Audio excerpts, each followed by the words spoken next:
Ndichikutambirai zvekare pano paHadzirare 263 pano pachange ndichikuzivisai manews updates ezvinhu zviri kuitika munyika yedu yeZimbabwe. Kana uchiri munyowani pathis YouTube channel kusubscribe mahara utina on the notification bell so that pandinoramba ndichidzoka neamwe manews updates uchange uchingozvionera. Panapa uchange uchiona manews updates ezvinhu zviri kuitika munyika yedu yeZimbabwe. Saka ndiri kuti ndati subscribe, ndati like this video, ndati share this video kune hama neshamwari. Vadikani, ndine short video. Video iriri ivideo rabva nepamufakosi apapa. Chichamboitika kumufakosi, vadikani, nyaya yechihure kana kuti nyaya yechibhishu ndatiisiyei pasi, ndatisvipei pasi imbwa inonge nekuti zvinhu zvakashata. Vadikani, landlord neroja ripamba apa pari chikadzi, avo vanhu vese ava vari mumba vese vakaroora nekuroorwa. Vanotogara, mukadzi uyu anotogara nemurume wake pamba ipapo. Landlord vechirume ava vanotogara nemudzimai wavo pamba ipapo. Zvisinei, vakaita chitsotsi chekuti vese, mukadzi weroja nababa landlord vakaita chitsotsi chekuti gumbo mumba gumbo panze. Vaita chitsotsi ichichi vakanamirana vari pakati. Ndichashandisa izwi rekuti vechidiki havazonzwe vanga vakavhura ka this video, vakanamirana vari pakati pekuita bonde. Vakabva vanamirana pane video iri kutendera mastreets esocial media vichinzi aiwa mufakose taitadza. Dakuti mutaura munofunga mucomment section after wapedza kuona this video, nekuti maupdates asati apera ndine imwe interview yandakaita kwaMambo Mutize yemurume ainge akaromba achifumura ega kuti ndainge ndakaromba ende mupurwa waimuitisa mari. So musaskipe this video, dakuti muzonzwa futi interview iyoyo. Tichingoti pasi nekuromba ndichaisa nhamba dzaMambo Mutize hangu pascreen kuzoitira vari kuda kubatsirwa kana kuti vada kuitira zvekubvunza mudzinza mavo kuti zviri kufamba zvakanaka here, munobata vaMambo Mutize. Ndanimbonei this video.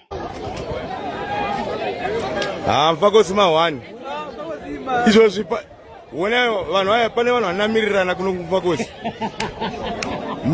apa muroja angara next door na landlord ku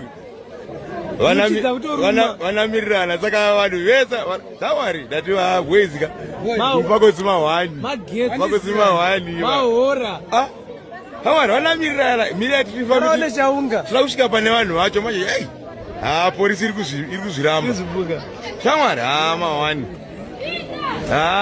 mana vanamirirana ipapa so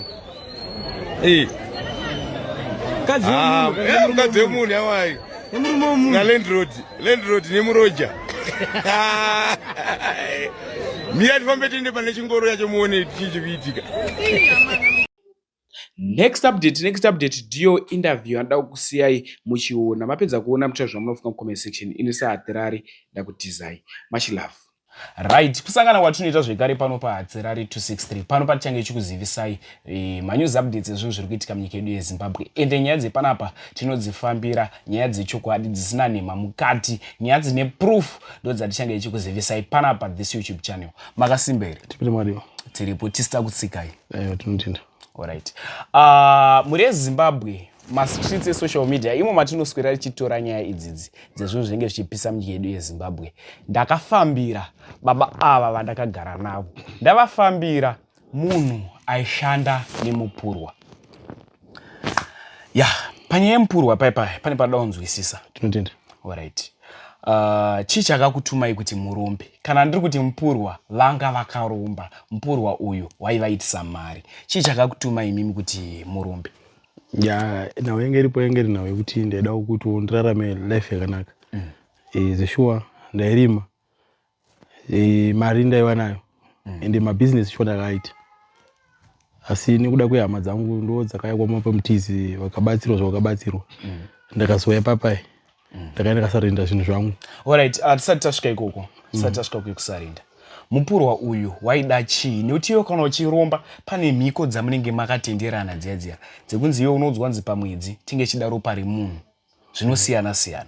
Alright, inini ndakagadzira kuti nawe yangu asina hangu mhiko dzakawanda. Mhiko dzadziripo, mari yangu andaikwanisa kupa munhu maoko. kana ndichida kupa munhu mari ndaisiya pasi kana kumutuma kuti ndasiya mari pakati ndonotora ipapo. Inotora change. Inotora mari yandasiya mushopu makati munhu anotora mari imomo. Alright. So imimi mari iyi yaisakutambudza here kana mamusingasangani nematambudziko here mukushandisa mari yeurombo? Aiwa ini zvangu zvaindira zvinhu zvese zvangu zvaifamba.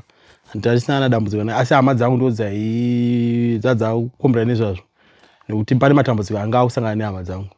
Alright. Pana munoziya munokwanisa kutitaurira?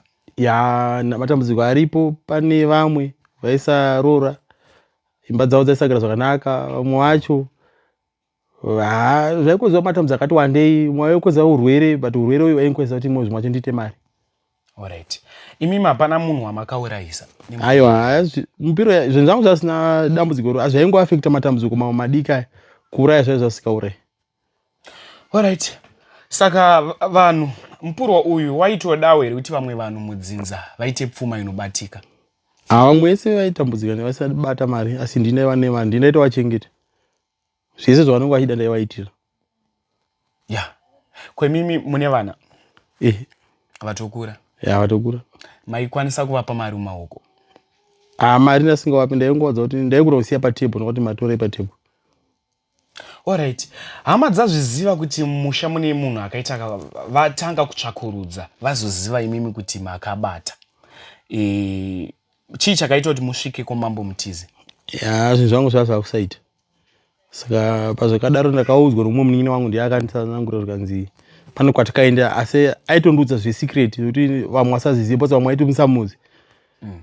Pane zvazvakuitika zvazvakusafamba zvakanaka, mari dzacho dzadzisabude zvakanaka. Ndo pandakazonobva kuti wakaenda kupi ndo paakandudza kuti ndakaenda kwamambo Mutizi. Mandati ndokupiko kubva ndirayirira kuti unofamba sewa ndauya ndega. Ndoshuwa ndauya ndakasarinda zvinhu zvangu ikoko. Alright. Ko kun'anga uko kwamanga makabata mushonga uko hazvina kuripota kana kukurwisai?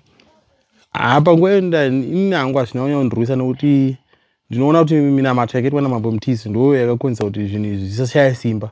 Kana iye n'anga yacho hainobvira yandifonera kusvika nanhasi. Saka ndakanongotenda hangu kuti wakandibatsira. Alright. Ndine mubvunzo wekuti imimi pakatorwa chinhu chaikupai mari chaita kuti muite pfuma. Makasarawo here mune something kuti mune imwe mari ishoma kubva musiwo? Mari ndakasara ndinayo, ndakatoinvesta zvinhu zvangu, ndakainvesta mari yangu. Saka ipapo shuwa ndakatengesa mamwe properties angu. Pandatanga kutorarama normal life yandingorarama nanhasi.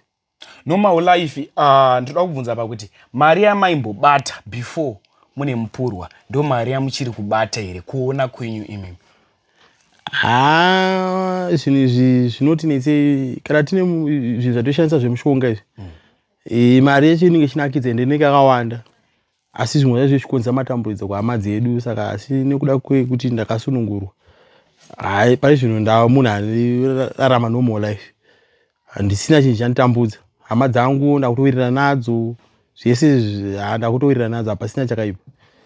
Alright. Tantakanzwa imimi makaudzwa namambo Mutizi. Nekuti vanhu vari kuriziva video iroro ndakarisa panapa pa this YouTube channel vanonyanya kundifollowa. Takanzwa vichinzi imimi muchafa kana kuti pfuma ichaparara. Zvakazofamba sei paipai? Chakaitika ndechekuti nhau iye yakaitika nekuti inini ndakaita zvandakaudzwa namambo Mutizi kuti tikaita zvitsitirano zvataita unokwanisa kurarama.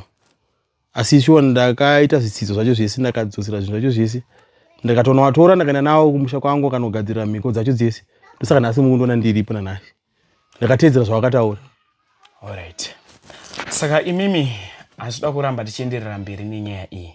Tiri kuti kuromba kwakashata ende kune vanhu vaya varida kusarenda zvakashata kana kusiya mabasa akashata. Ndatibatei mambo Mutizi, namba ndichaisa hangu pascreen movabata. Ndiri kumbura kubvunza ipapo pakuti alright, nyaya ndoda kunzwa kwamuri yekupedzera. Munotiwo chii kune vamwe vakabata mabasa akashata kana kuti varida kupinda mazviri? Kuromba kwakanaka here kana kuti kwakashata? Zvandinotaura ndezvokudai. Kuromba kunonakidza kana panguva yacho zvichinakidza. Asi kana zvazooma zvakukonzera matambudziko mumusha usasawirira nehama. Zvinenge zviri zvakashata. Asi ndinoti vone vese vatambudzika kana washaya kuti woita sei nezvinhu zvako zvawanga waishandisa zvawanga wakaromba. Uyai kwamambo Mutizi vanozvigona.